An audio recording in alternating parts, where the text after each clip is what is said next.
एक बार एक जंगल के निकट दो राजाओं के बीच घोर युद्ध हुआ। एक जीता, दूसरा हारा। सेनाएं अपने नगरों को लौट गईं। बस सेना का एक ढोल वही रह गया। उस ढोल को बजा बजाकर सेना के साथ गए भाट व चारण रात को वीरता की कहानियां सुनाते थे। युद्ध के बाद एक दिन आंधी आई। आंधी के जोर में वो ढोल लुढ़कता पुढ़कता एक सूखे पेड़ के पास जाकर टिक गया। उस पेड़ की सूखी टहनियां ढोल से इस तरह से सट गई थी कि तेज हवा चलते ही ढोल पर टकरा जाती थी और ढमाट ढमाट की गुंजायमान आवाज होती। एक सियार उस क्षेत्र में घूमता था। उसने ढोल की आवाज सुनी। वो बड़ा भयभीत हुआ। ऐसी अजीब आवाज पहले उसने किसी जानवर की नहीं सुनी थी। वो सोचने लगा कि यह कैसा जानवर है जो ऐसी जोरदार बोली बोलता है, ढमाड। सियार छिपकर ढोल को देखता रहता, ये जानने के लिए कि यह जीव उड़ने वाला है या चार टांगों पर दौड़ने वाला। एक दिन सियार झाड़ी के पीछे छुपकर ढोल पर नजर रखे था। तभी पेड़ से नीचे उतरती हुई एक गिलहरी कूदकर ढोल पर उतरी।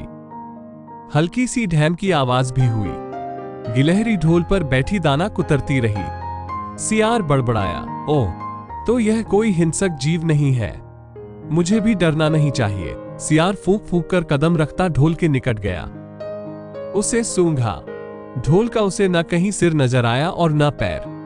तभी हवा के झोंके से टहनियां ढोल से टकराईं। ढम की आवाज हुई और सियार उछलकर पीछे जा गिरा। अब समझ आया। सियार उठने की कोशिश करता हुआ बोला, ये तो बाहर का खोल है, जीव इस खोल के अंदर है। आवाज बता रही है कि जो कोई जीव इस खोल के भीतर रहता है वो मोटा ताजा होना चाहिए, चर्बी से भरा शरीर, तभी ये ढम ढम की जोरदार बोली बोलता है। अपनी मांद में घुसते ही सियार बोला, ओ सियारी, दावत खाने के लिए तैयार हो जा। एक मोटे ताजे शिकार का पता लगाकर आया हूं। सियारी पूछने लगी, तुम उसे मारकर क्यों नहीं लाए? सियार ने उसे झिड़की दी, क्योंकि मैं तेरी तरह मूर्ख नहीं हूं। वह एक खोल के भीतर छिपा बैठा है। खोल ऐसा है कि उसमें दो तरफ सूखी चमड़ी के दरवाजे हैं। मैं एक तरफ से हाथ डाल उसे पकड़ने की कोशिश करता तो वो दूसरे दरवाजे से न भाग जाता। चांद निकलने पर दोनों ढोल की ओर गए। जब वे निकट पहुंच ही रहे थे कि फिर हवा से टहनियां ढोल पर टकराईं और ढैम ढैम की आवाज निकली। सियार सियारी के कान में बोला, सुनी उसकी आवाज? जरा सोच, जिसकी आवाज ऐसी गहरी है वो खुद कितना मोटा ताजा होगा। दोनों ढोल को सीधा कर उसके दोनों ओर बैठे और दांतों से ढोल के दोनों चमड़ी वाले भाग के किनारे फाड़ने लगे। जैसे ही चमड़ियां कटने लगी, सियार बोला, होशियार रहना, एक साथ हाथ अंदर डाल शिकार को दबोचना है। दोनों ने हूं की आवाज के साथ हाथ ढोल के भीतर डाले और अंदर टटोलने लगे। अंदर कुछ नहीं था, एक दूसरे के हाथ ही पकड़ में आए।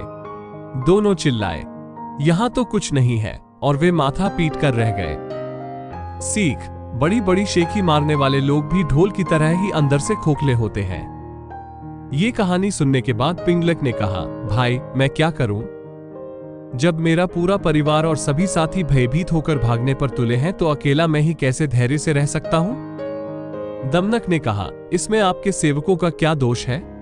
जैसा मालिक करेगा वैसा ही सेवक करेंगे। आप तब तक यहां ठहरिए जब तक मैं उस आवाज के विषय में ठीक ठीक पता न लगा लूं। पिंगलक ने आश्चर्य से पूछा, क्या तुम वास्तव में वहां जाने की सोच रहे हो? दमनक ने जवाब दिया, स्वामी की आज्ञा से तो योग्य सेवक कोई भी काम कर सकता है, चाहे उसे सांप के मुंह में हाथ डालना पड़े या समुद्र ही पार करना पड़े।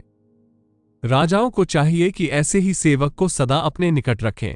पिंगलक ने कहा, अगर ऐसी बात है तो जाओ, भद्र, तुम्हारा मार्ग मंगलमय हो। दमनक उसको प्रणाम करके आवाज की दिशा में चल पड़ा।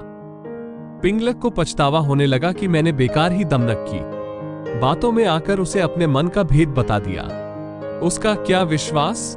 पहले मंत्री का पद छिन जाने के कारण वो खिन्न तो है ही, बदला लेने के लिए यह भी तो हो सकता है कि दमनक लालच में आकर शत्रु से मिल जाए और बाद में घात लगाकर मुझको ही मरवा दे। खैर, अब तो एक ही रास्ता है कि कहीं दूसरी जगह छिपकर दमनक के आने की राह देखी जाए।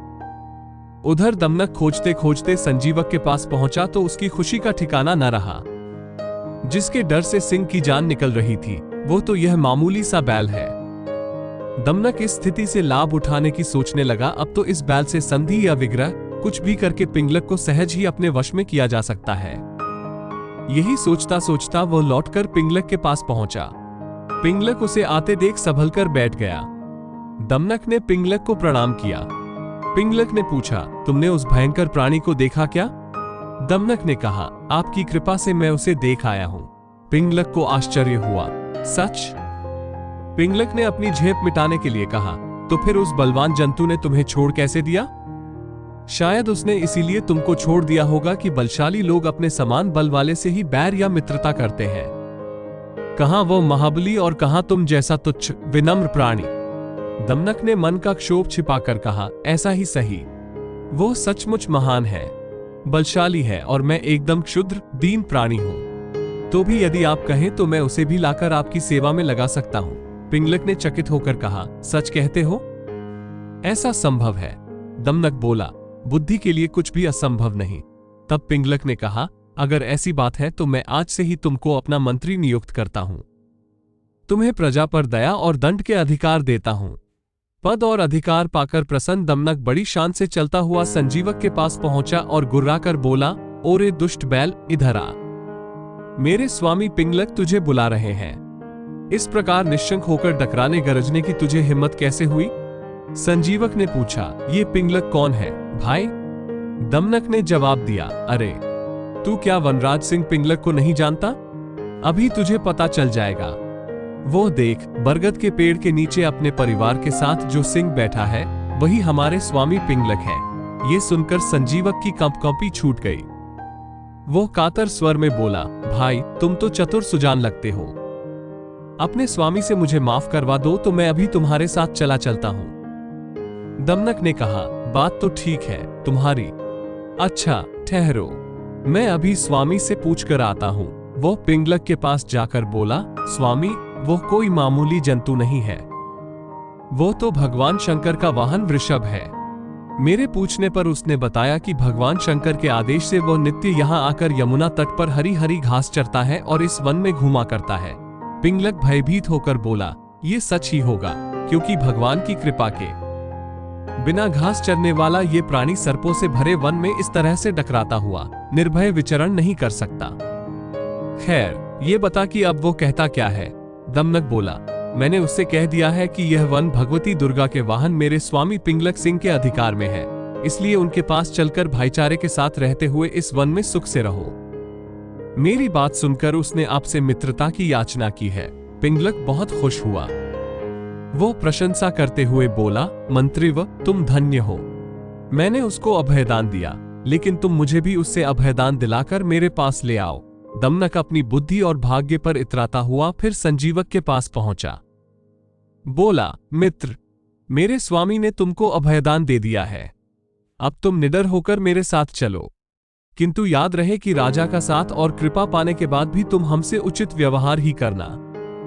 कहीं घमंड में आकर मनमाना आचरण न कर बैठना। मैं समयानुकूल ही शासन करूंगा। मंत्री के पद पर तुम्हारे रहने से हम दोनों को राज्य लक्ष्मी का सुख मिलेगा। जो व्यक्ति अहंकार के कारण उत्तम, मध्यम और अधम व्यक्तियों का उचित सम्मान नहीं करते, वे राजा का सम्मान पाने के बाद भी दंतिल की तरह दुख भोगते हैं। संजीवक ने पूछा, ये दंतिल कौन था? दमनक कथा सुनाने लगा। दांतिल की कहानी व्यापारी का पतन और उदय पार्ट 4 में सुनेंगे।